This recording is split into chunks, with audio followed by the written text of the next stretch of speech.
Happening now on Grid Tonight, Jamie Chadwick is finally moving on from the W Series.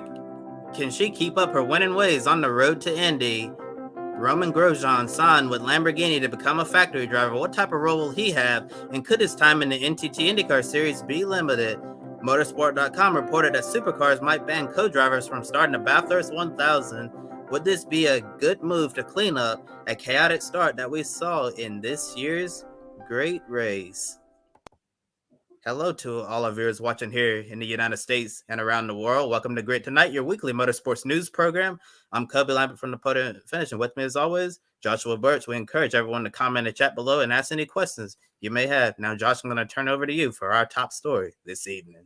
Thanks, Kobe. Good evening to you too as well. Good afternoon, good morning, everybody else. So, after 3 championships in the W Series, Jamie Chadwick has nothing else to prove in that series, so she finally found a great opportunity to take the next step in her racing career.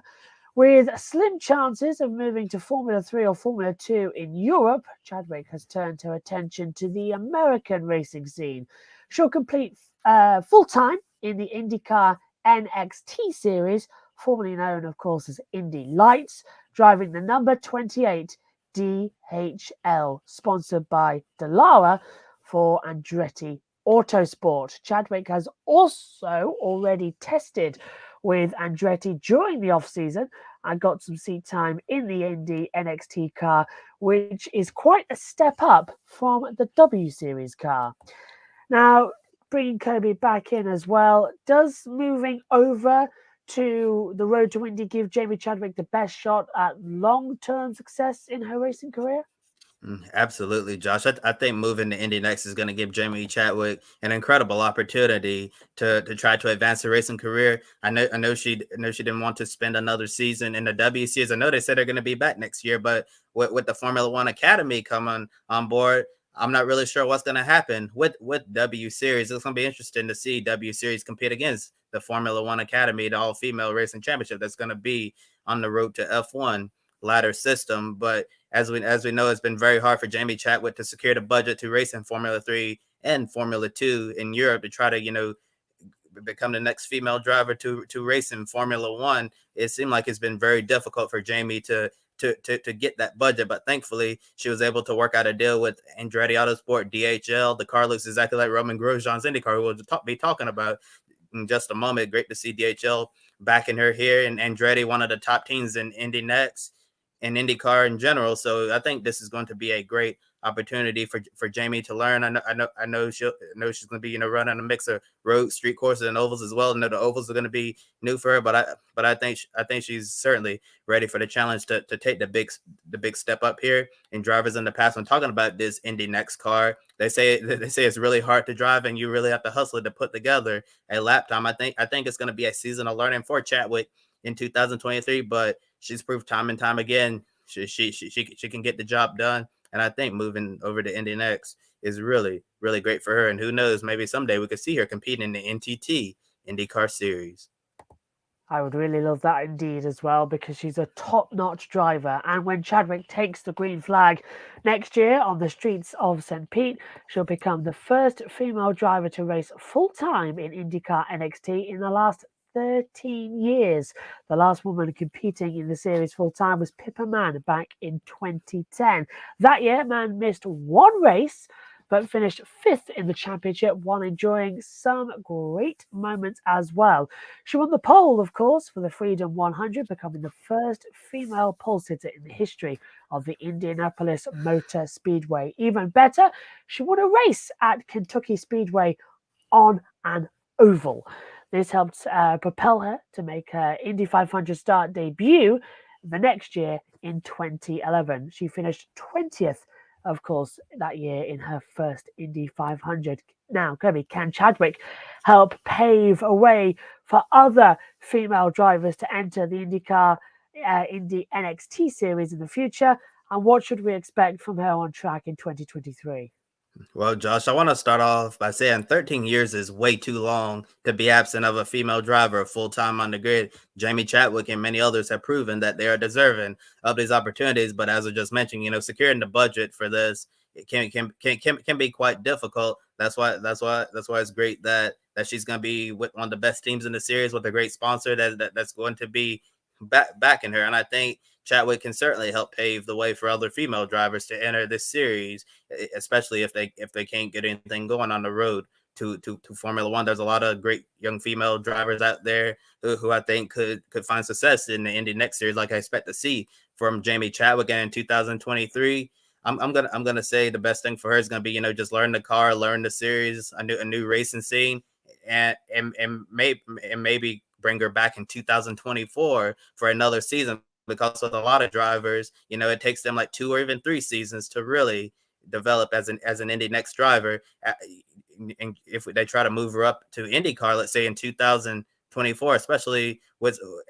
some concerns like what Romain Grosjean's future is going to look like. DHL sponsors Jamie Chadwick's Indy NXT car next year. DHL is a sponsor of the number 20 in the NTT IndyCar series, well, driven by Grosjean.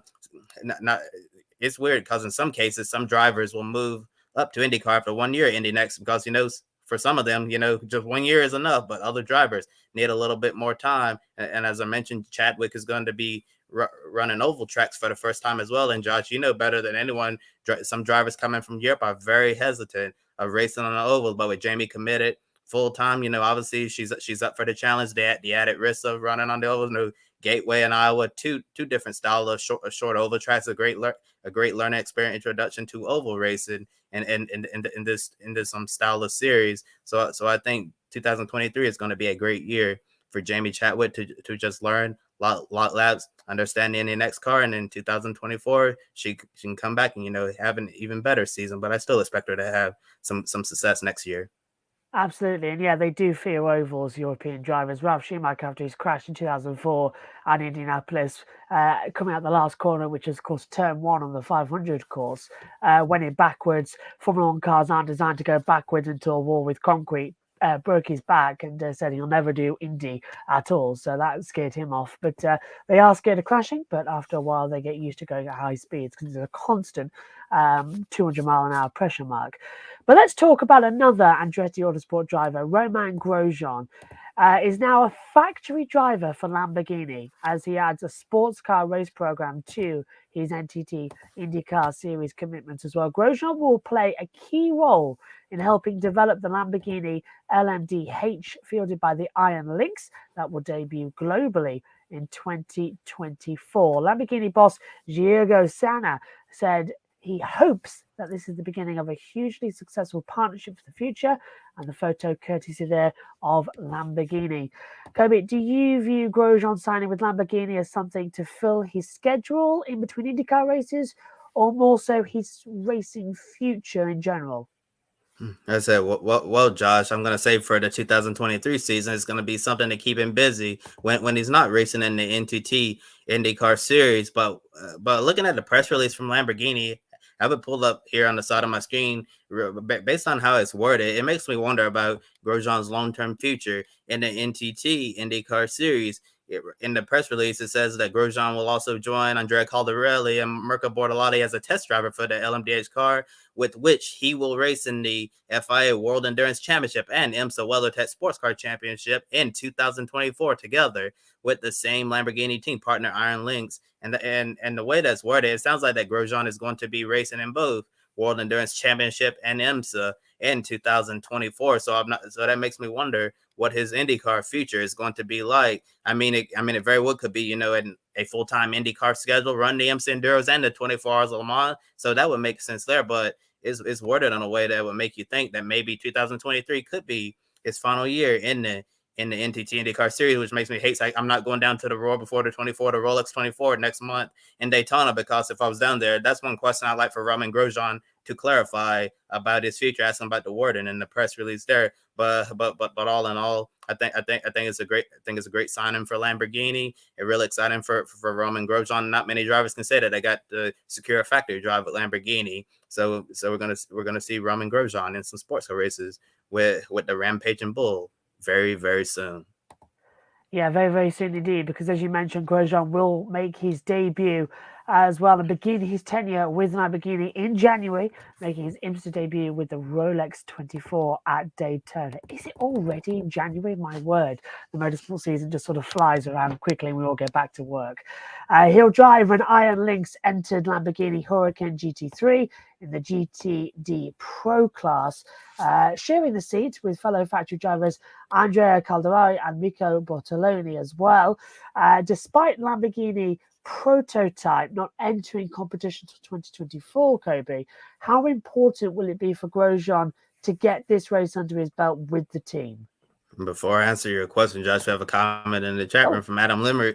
Adam Limmer saying he thinks that Jamie Chadwick will do good in 2023. Can't wait to see her compete in the Indy NXT series. I totally agree with you, Adam. I feel like a lot of people haven't really been paying attention to the Indy NXT series in recent years, especially, with them struggling for car counts, but the car counts for 2023 are expected to go up, up, up. And Jamie Chadwick is an international name that's certainly going to bring a lot of attention to the series. So I think a lot of people are going to be tuned in, especially for Jamie to see how well she's able to do in Indy NXT with Andretti Autosport and DHL. And getting back to your question, Josh, I think it's really important for Grosjean to be doing these GT3 races with Lamborghini this year on the side, alongside his IndyCar schedule, because every manufacturer, every team, they operate differently. So 2024 is always going to be the big year when they debut their factory prototype program. So Grosjean will have an entire year to get used to the team, the Iron Lynx, Lamborghini, how they operate.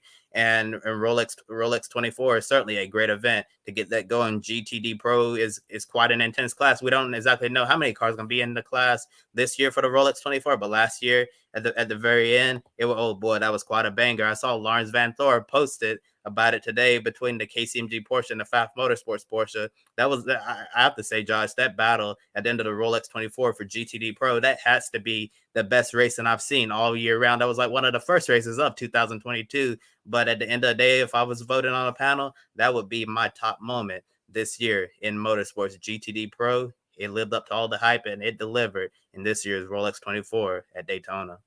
Oh, it was absolutely fantastic. First race I commented on as well with USOA and with Matt Owen, Matt White as well. And the last lap, we were just screaming our head off. It's fantastic. Do you know new logo Formula E World Championship? Actually, yes, I do actually, because I was getting all the briefings this morning about it as well. And I've seen the new timing graphic, basically to tell you all what the new timing graphic looks like for on-screen data. It's a white column brick with the lap counter instead. So it pretty much looks the same as what we've seen since season 4 started, but it's now gone back to a lap count instead of the time, and it's all now just like F1, but it's now just like a white brick on the side of the screen. News, fancy little animations I've seen coming in as well. The Formula E logo now for replays sort of comes in from the top, sweeps back in and makes an E.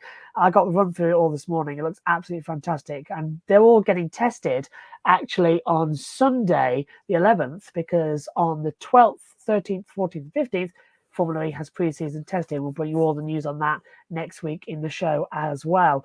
But Kobe, just quickly, what do you think the new Formula E logo? I presume you've seen it. It does look a bit funky, doesn't it?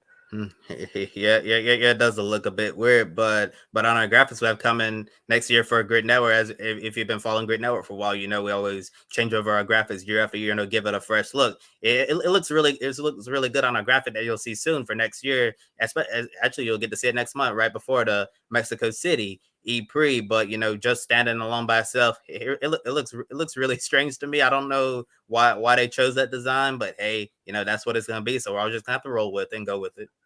I find it weirder when I'm looking at the television and there's just a different E at the bottom. It looks like it's just literally melted halfway. It looks fantastic. Anyway, we have got some Formula E news later on in the program, so stay with us for that. But moving on, you might remember that last Friday night, I made a surprise appearance on the Grid Live pre-race show when Kobe and Adam were previewing the Adelaide 500. I mentioned some news involving the future of co-drivers at Mount Panorama. Now, we have more information about that.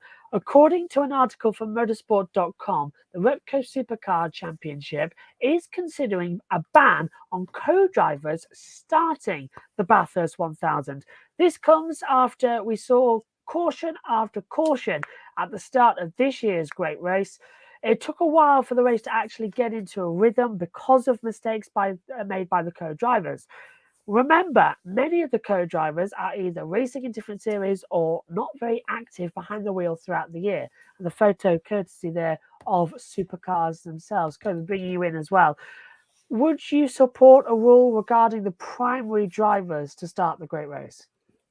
Absolutely, Josh. To be honest with you, I've only been watching supercars for a few years now. I feel like I understand the series pretty well, but it always confused me why the primary drivers never started the race. And I know it made more sense to do it for strategic reasons and also for television as well, because I was reading that that one of the other reasons why, besides strategy, is that the big stars would be in the car during the time, when people are actually, when I guess during the time when people are actually, the most people are watching the Bathurst 1000 during that TV window, and that makes sense. But at the same time, when you look at other endurance races around the world, Rolex 24 hours of Le Mans, 12 hours of Sebring, Petit Le Mans, you don't necessarily see the fastest driver in the car, but you like you have a big name who starts the car in those races. And that's not to say that those co-drivers aren't big names as well.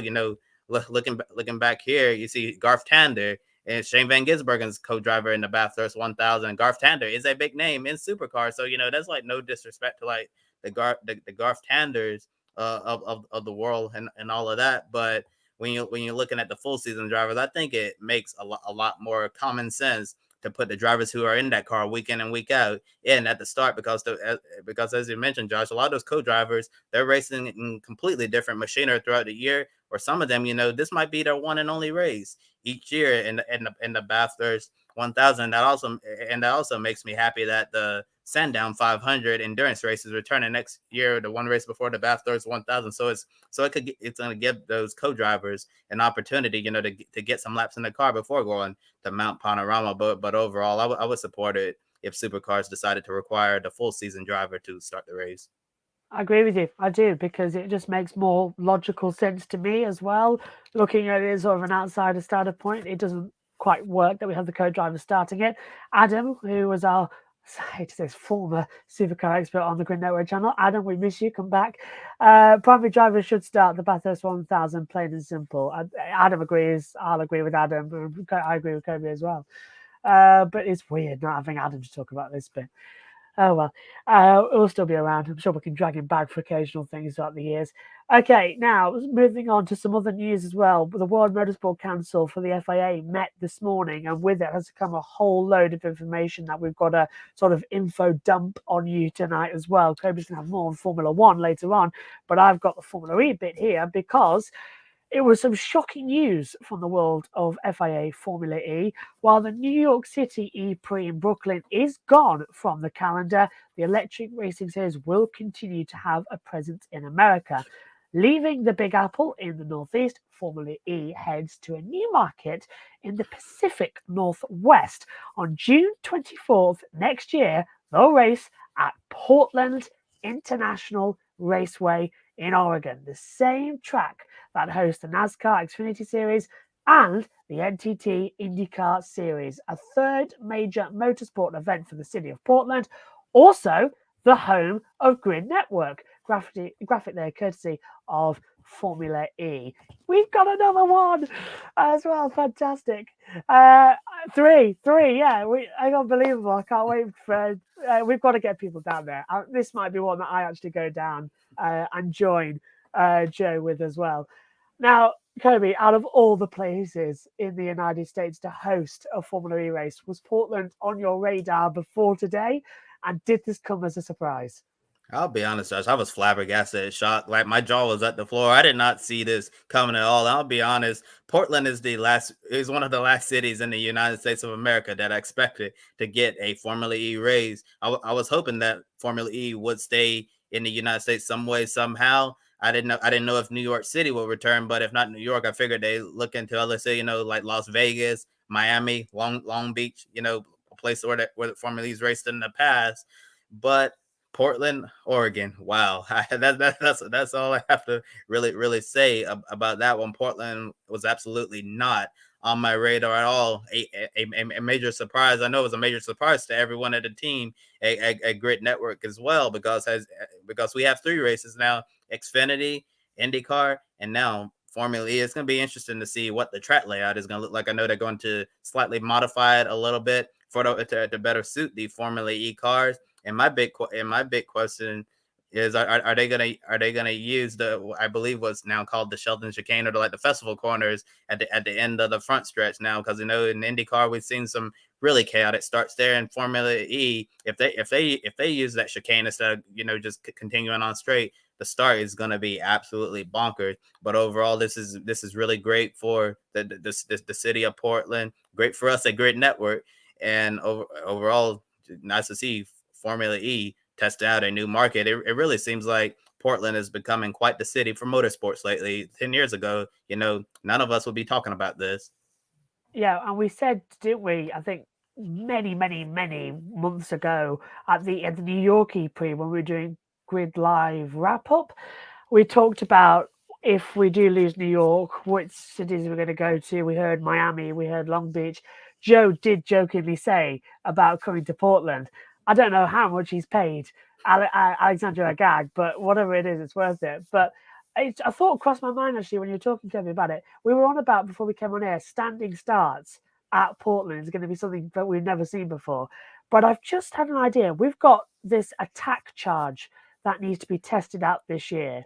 So what better place to test out a fast pit stop where you've got to come in, stop on your marks and get charged than an IndyCar pit lane? It makes perfect sense to test it there. So I would not be surprised if at Portland on June 24th that we will have the first ever Formula E pit stop with an attack charge where they'll plug in an adapter, put in a load of kilowatts of energy, charge the batteries up and go. So that could be something I think they've thought of, because the pit lane there is brilliant for it. It's a straight in, straight out IndyCar pit lane. So I'm looking forward to it. But we've got another one, and no doubt we'll be on site for it as well next year. So that's just even better. Yes, for sure. Like we did this year, Grid Network had an on-track presence during the Xfinity race and IndyCar weekend as well. Hopefully we can add Portland to that in 2023. And now moving on to some more motorsports news from around the world. The 55th running of the Snowball Derby at Five Flags Speedway in Pensacola, Florida is in the books, with a West Coast driver taking home the trophy. NASCAR Xfinity Series regular Josh Berry took the pole, but it was the driver starting opposite of him on the front row who ended up getting the job done after having a fast car and dominating this Crown Jewel Super late model race for the last 2 years and been the bridesmaid both times. It was finally time for California's Derek Thorne to claim all the glory by winning the prestigious 55th Snowball Derby. This was a huge victory for Thorne because it was his final race with Campbell Motorsports, a team that always shows up to the track with fast cars. Thorne led over 300 laps en route to the biggest win of his short track racing career. Many consider Thorne to be one of the best drivers in short track competition who never got an opportunity in big time stock car racing. He won 2 championships in ARCA Menard Series West competition, but he didn't get to move up the NASCAR ladder. Instead, short tracks is where he calls home. Looking at the results, Sammy Smith, who's going to be moving up to Joe Gibbs Racing next year in the NASCAR Xfinity Series, full-time finished second, followed by Stephen Nasse, Casey Roderick, and Cole Butcher round out the top 5. Then you have William Byron, Jake Garcia, Jace Hansen, Jacob Gomez, and Ty Majeski complete the top 10 of photo you see on the screen, courtesy of NASCAR.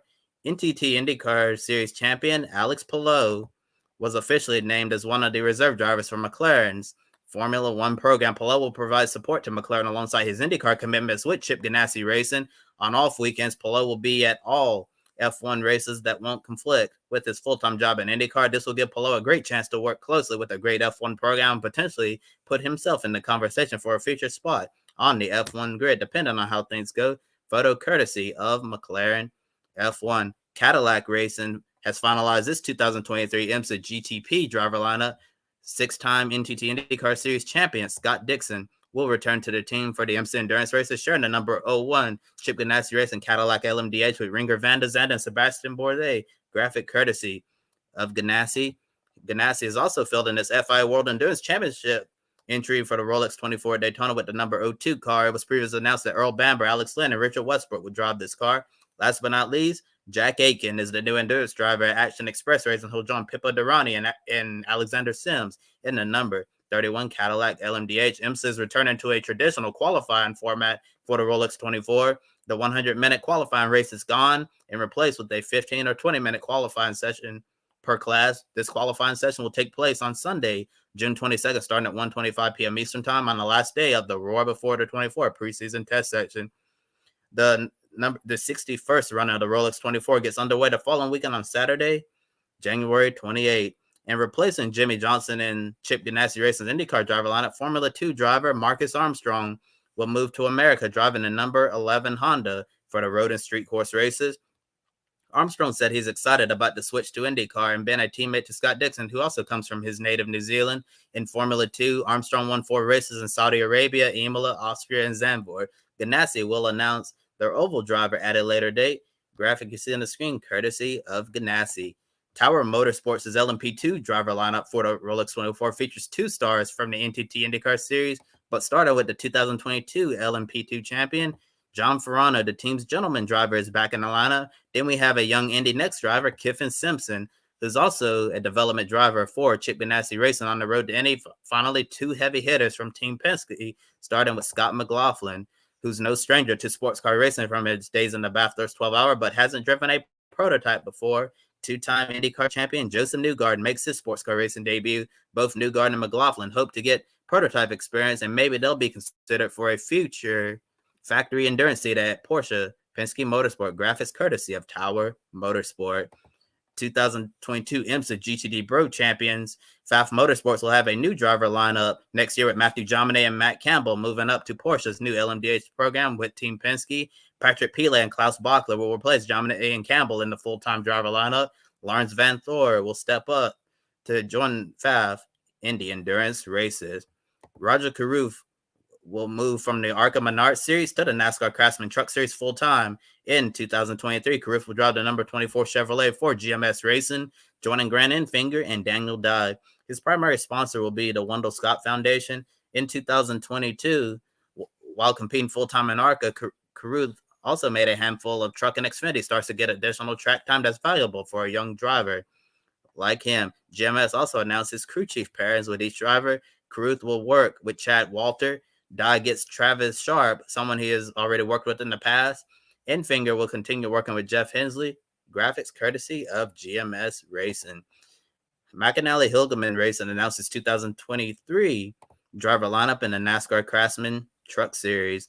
Leaving Thor Sport Racing, Christian Eckes will slide into the number 19 Chevrolet Silverado, replacing Derek Krause, who won't be returning to the team.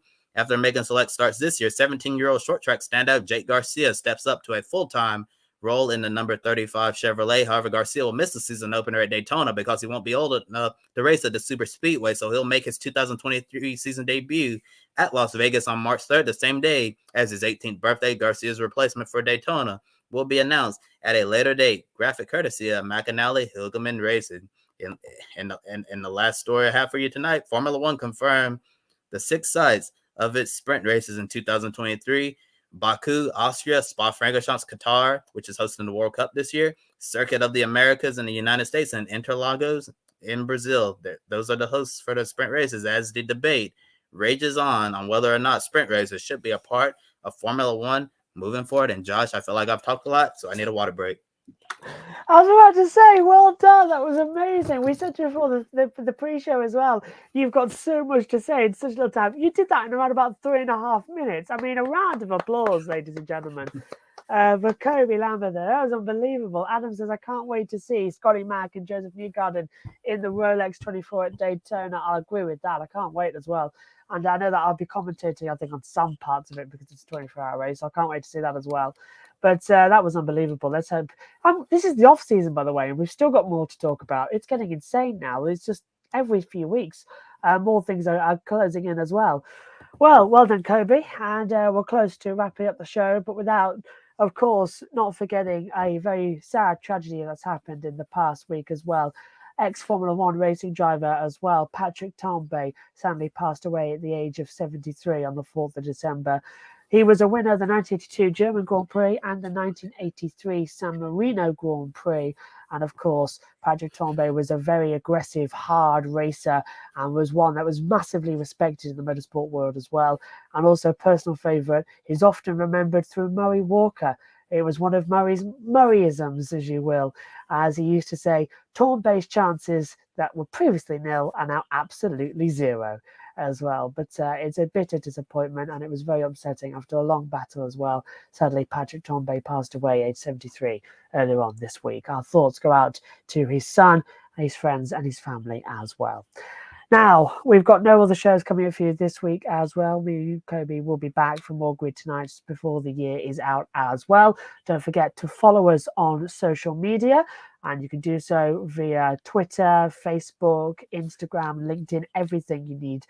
We've got you covered as well. And don't forget, we're also on TikTok with Grid Network as well, as we try and grow our platform there. Big thank you to our Patreon supporters, Colin, Mark, Dushel, and Robin, for keeping us on the air throughout 2022 and hopefully in towards 2023 as well. Looks already like it's going to be a busy season, judging by the calendars that keep getting announced as well. Click on the link below to join our Patreon or buy me a coffee for one-time donation as well. Thanks to Edward, Amber, and Zachary as well for buying us a coffee. We've needed it over the season as well. Also use public.com to invest in the stock market. Use the code GRIDnet to earn free stocks, get started, and utilize the stock market for your own personal investment as well. For Kobe Lambeth at the Podium Finish, I'm Joshua Burch. Thanks for watching. We'll see you next time. Good night. Thank you for watching us right here on YouTube. Be sure to subscribe. Help us get to 500 subscribers before the Daytona 500. 2023 is going to be a really fun season. We want you to be part of it in all our live programs, plus special programs such as Roundtable and Life on the Grid. Click on the links to see some of our great videos right here on the Grid Network.